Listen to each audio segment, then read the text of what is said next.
What is up, guys? Hopefully you guys can see me good. But behind us we have Big Tank, and we are heading down to Real Speed Performance down in Clearwater. Our boy Walt is letting us use the Mustang dyno for Big Tank. As you know, we just got brand new 64, 68 FIS turbos on this thing, twins, billet center section, stock, unopened Coyote. Before we made like 800 to the tire, I had the breakdown of what we made. I think wastegate was like 560, and then 6 pounds was 6 something, 8 pounds was 715, and 12 pounds was 810. So we're gonna try to beat those numbers today. Maybe we can break 4 digits with this 4,000 pound street car. And we do have a code for 15% off on anything on FIS website. It is code SPANKY10. You know our favorite race car is Big Spanky.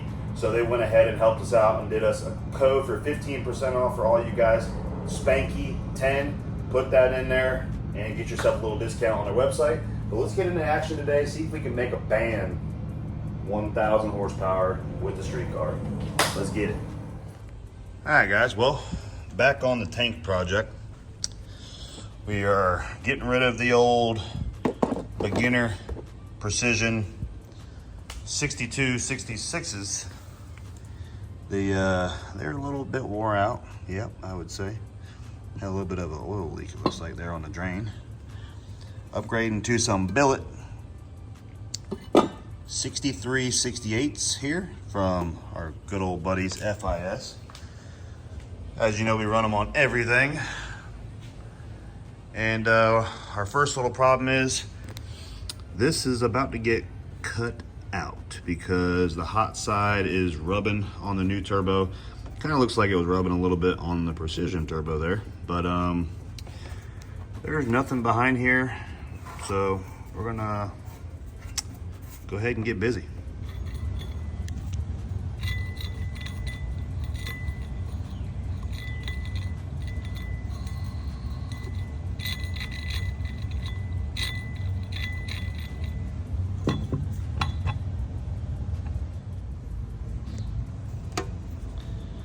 Look at those bolts on the flange.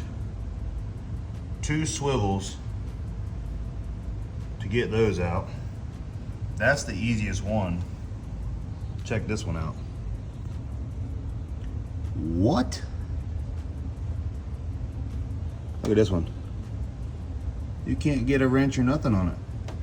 I literally am tearing the turbo apart right now, taking the front cover off. Just took all the bolts off the hot side so I can pull the actual whole center chunk off the turbo, just to hopefully get me room to get to those. That is absolutely stupid.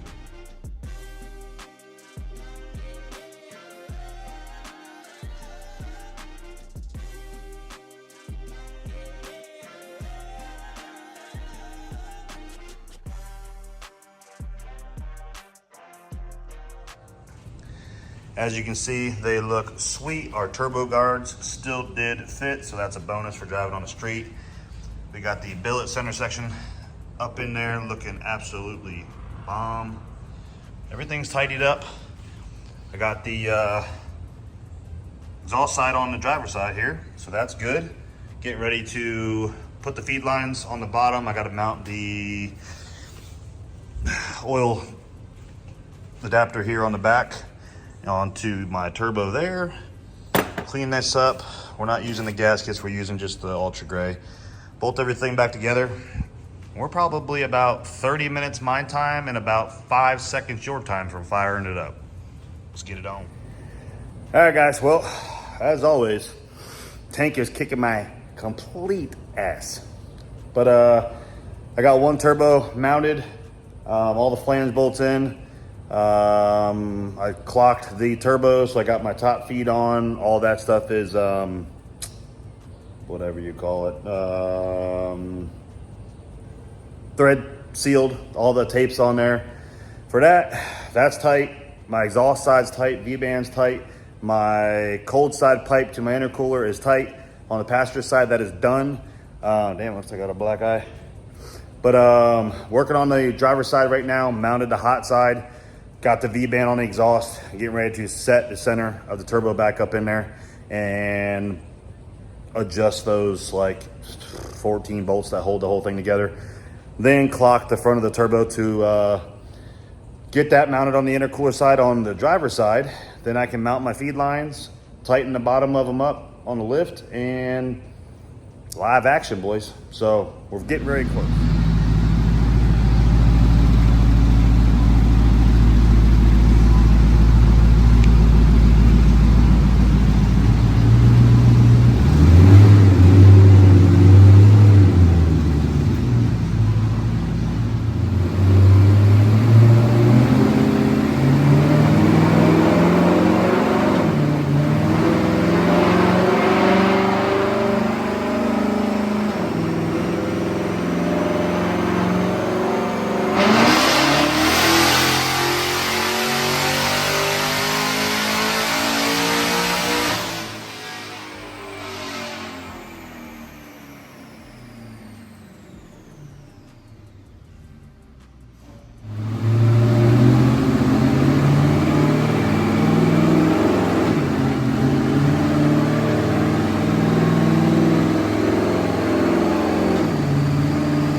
All right, guys, so far, to keep you in the loop,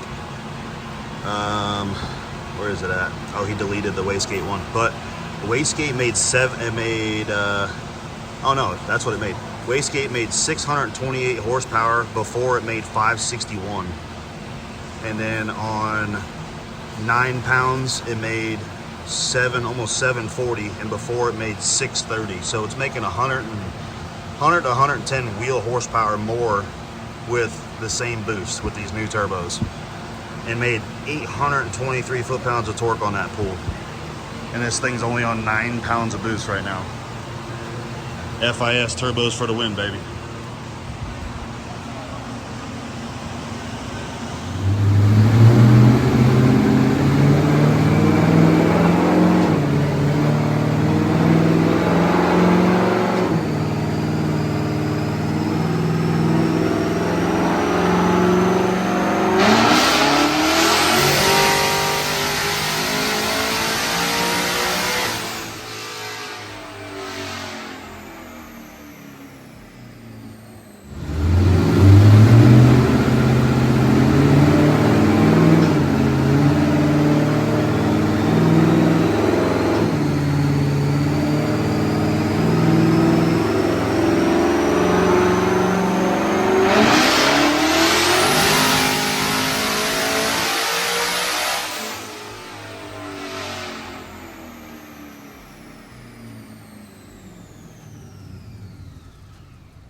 All right, guys. So as you can tell, we can't truly call it a 1,000 wheel horsepower car.